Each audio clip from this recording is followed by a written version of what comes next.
अवधपुरी यानी अयोध्या में रघुकुल शिरोमणि दशरथ नाम के एक राजा राज करते थे। उनकी 3 रानियां थीं, कौशल्या, सुमित्रा और कैकेयी। परंतु दुर्भाग्यवश उन्हें एक भी रानी में से संतान का सुख प्राप्त नहीं हुआ। एक दिन दुखी होकर राजा अपने गुरु वशिष्ठ के पास गए। महामुनि वशिष्ठ जी ने श्रृंगी ऋषि को पुत्र कामेष्टि यज्ञ करवाने को कहा। यज्ञ के परिणाम स्वरूप राजा दशरथ को 4 पुत्र प्राप्त हुए, राम, लक्ष्मण, भरत और शत्रुघ्न।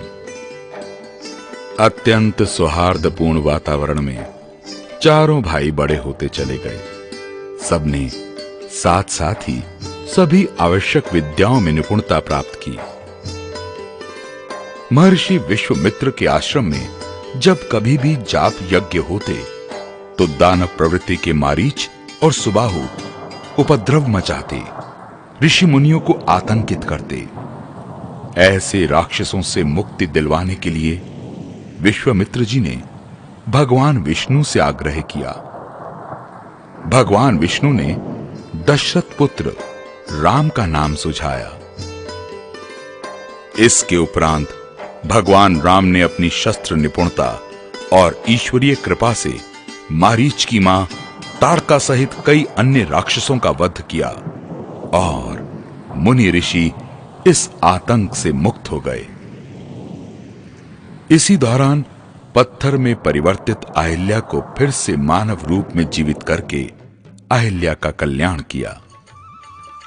अच्छे अच्छे सूरमा और बलशाली राजा सीता स्वयंवर के दौरान जिस धनुष को उठा तक ना सके, उसे राम ने बड़ी सरलता से तोड़ डाला और सीता मैया ने वरमाला श्री राम के गले में डाल दी। ज्येष्ठ पुत्र श्री राम के राजाभिषेक की तैयारी हो ही रही थी कि कैकेयी की दासी मंथरा ने कैकेयी के कान भरने शुरू कर दिए। कैकेयी को स्मरण कराया गया कि उसको राजा दशरथ ने 2 वरदान दिए हुए हैं, जिसके बल पर कैकेयी श्री राम के 14 वर्ष का वनवास और अपने पुत्र भरत के लिए राज सिंहासन मांग सकती है। कैकेयी ने वो ही किया जो मंथरा ने सुझाया। लाचार पिता दशरथ के इस आदेश को जहां भगवान राम ने खुशी खुशी स्वीकार किया, वहीं अनुज लक्ष्मण और सीता माता ने श्री राम के साथ वनवास काटने का प्रण किया। मानवता की रक्षा हेतु मार्ग में कई राक्षसों का संहार करते हुए तीनों पहुंचे पंचवटी। राम और लक्ष्मण की सुंदरता पर मोहित शूर्पणखा ने दोनों के समक्ष विवाह का प्रस्ताव रखा। दोनों भाइयों द्वारा अस्वीकार करने पर शूर्पणखा ने अपने असली राक्षसी रूप को दर्शाया, जिसके फलस्वरूप लक्ष्मण ने उसकी नाक काट डाली। शूर्पणखा ने रोते चिल्लाते रावण के सामने अपना दुखड़ा सुनाया और अपमान का बदला लेने के लिए रावण को भड़काना शुरू कर दिया। क्रोधित रावण ने सीता हरण की योजना बना डाली। रावण ने मारीच को कपट मृग का रूप धारण करने का आदेश दिया। सुनहरा शरीर, मणि सरीखी आंखें, अत्यंत सुंदर मृग पहुंचा सीता मैया की कुटिया के पास।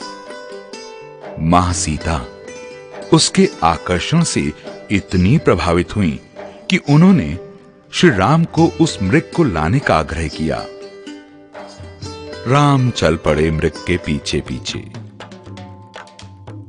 वन से श्री राम जैसे स्वर में पुकार सुनकर लक्ष्मण श्री राम की ओर जाने से पहले सीता मैया की सुरक्षा के लिए कुटिया के चारों ओर रेखा खींच देते हैं और सीता मैया से अनुरोध करते हैं कि इस रेखा को वो ना लांघें, यानी लक्ष्मण रेखा के अंदर अंदर रहें। लक्ष्मण के जाते ही रावण भिक्षु के भेष में भिक्षा मांगने सीता मैया के द्वार पहुंचता है और अवसर मिलते ही सीता मैया का हरण कर लेता है। आकाश मार्ग में दुष्ट रावण को राम भक्त वृद्ध जटायु ने जब रोकने का प्रयास किया तो रावण ने जटायु को बुरी तरह से घायल कर दिया। कुटिया में लौट कर आने पर सीता मैया को ना पाकर श्री राम और लक्ष्मण दोनों चिंता में डूब जाते हैं, विचलित हो जाते हैं। खोज शुरू होती है। खोज करते करते राह में जटायु ने दोनों भाइयों को रावण के दुष्कर्म के बारे में बताया। व्याकुल भाई जब सीता मैया की खोज में भटक रहे थे तभी उनकी भेंट होती है श्री हनुमान जी से। राम लक्ष्मण की व्यथा सुनने के पश्चात हनुमान जी सुग्रीव के साथ मिलकर सीता मैया को ढूंढने का बीड़ा उठाते हैं। खोज करते करते श्री हनुमान जी को जटायु के बड़े भाई संपाति बताते हैं कि मां सीता को रावण दक्षिण दिशा की ओर ले गया है। वानर सेना के महामंत्री जामवंत ने हनुमान जी को लंका जाकर सीता मैया को खोजने का आदेश दिया। समुद्र पार करते समय मध्य में श्री हनुमान जी को एक राक्षसी ने रोकना चाहा तो हनुमान जी के पराक्रम और शक्ति के आगे वो राक्षसी ढेर हो गई और हनुमान जी लंका में प्रवेश कर गए। लंका पहुंचकर हनुमान जी ने सीता मैया को अशोक वाटिका में पाया। इसी दौरान रावण पुत्र अक्षय कई राक्षसों सहित हनुमान जी के हाथों मारा गया। इसे सुनकर रावण ने अपने बड़े पुत्र मेघनाथ को हनुमान जी को पकड़कर लाने का आदेश दिया। जब हनुमान जी को दरबार में लाया गया तो उनकी पूंछ में आग लगाने का आदेश दिया गया। बस फिर क्या था, हनुमान जी ने उसी आग लगी पूंछ से सारी लंका को फूंकना शुरू कर दिया। फिर श्री हनुमान सीता मैया से निशानी के तौर पर चूड़ामणि लेकर श्री राम तक पहुंचे और सारा विवरण जा सुनाया। इधर राम लक्ष्मण हनुमान सुग्रीव और वानर सेना युद्ध की तैयारी में जुटे हुए थे। दूसरी ओर लंका दहन से सारे राक्षस भयभीत थे। दोनों तरफ से युद्ध की तैयारी होने लगी। रावण के भाई विभीषण ने रावण को कई प्रकार से समझाया बुझाया कि प्रभु राम भगवान हैं जो मनुष्य के रूप में प्रकट हुए हैं, उनका विरोध छोड़ दो और सीता माता को सम्मान सहित लौटा दो। रावण ने विभीषण का अपमान कर उसे अपने राजभवन से निकाल दिया। विभीषण श्री राम का दर्शन लाभ लेने के लिए राम के शिविर में आ गए, जहां राम ने उसे स्वीकार कर उसका राज्याभिषेक कर उसका राज तिलक कर दिया। लंका तक समुद्र मार्ग से जाने के लिए जामवंत ने नल और नील को बुलाकर पुल का निर्माण शुरू करवा दिया। सेतु तैयार हो गया। श्री राम की सेना युद्ध के प्रस्थान को चल पड़ी। लंका के किलों के चारों ओर के दरवाजों पर वानर भालू की सेना ने आक्रमण कर दिया। वानरों के झुंड राक्षस योद्धाओं के समूहों को मसलने लगे। इधर लक्ष्मण मेघनाथ की ओर बढ़े। मेघनाथ ने घबराकर वीरघातिनी शक्ति चलाई जो लक्ष्मण की छाती में लगी और वो मूर्छित होकर पड़े। हनुमान जी उन्हें उठाकर शिविर में ले आए। जामवंत के कहने पर लंका के वैद्य सुषेण को बुलाया गया। उन्होंने पर्वत और औषध का नाम बताकर हनुमान को उन्हें लाने के लिए भेजा। वो पर्वत पर पहुंचे किंतु औषध ना पहचान पाने पर पूरा पर्वत उठा लाए। उपचार हुआ और लक्ष्मण हर्षित हो उठ गए। भयंकर युद्ध से रावण मन ही मन भयभीत हुआ। कुंभकर्ण को जगाया गया।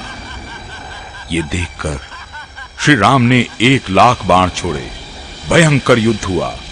कुंभकर्ण का सर धड़ से अलग होकर रावण के पास जा गिरा और दौड़ते धड़के श्री राम ने 2 टुकड़े कर दिए। रावण विलाप करने लगा। मेघनाथ अगले दिन के युद्ध प्रस्थान के लिए आवेशित हो गया। लक्ष्मण और मेघनाथ में युद्ध हुआ। अंततः मेघनाथ मारा गया। रावण युद्ध के लिए अपनी विचित्र फौज लेकर चला। रावण के वज्रतुल्य शरीर में किसी पर्वत, वृक्ष, बाण के प्रहार का असर नहीं होता। निशाचरों और वानरों की सेना भयंकर गर्जन करती हुई भिड़ने लगी। किसी प्रकार के प्रहारों का रावण पर प्रभाव ना होता। वो फिर उठ खड़ा होता। तब विभीषण ने श्री राम से कहा कि रावण के नाभि कुंड में अमृत का निवास है, जिससे वो जीवित है। श्री राम ने कानों तक धनुष को खींचा और 31 बाण छोड़े। रावण के नाभि कुंड का अमृत सोख लिया। सिर और भुजा कटे और रावण मृत्यु को प्राप्त हुआ।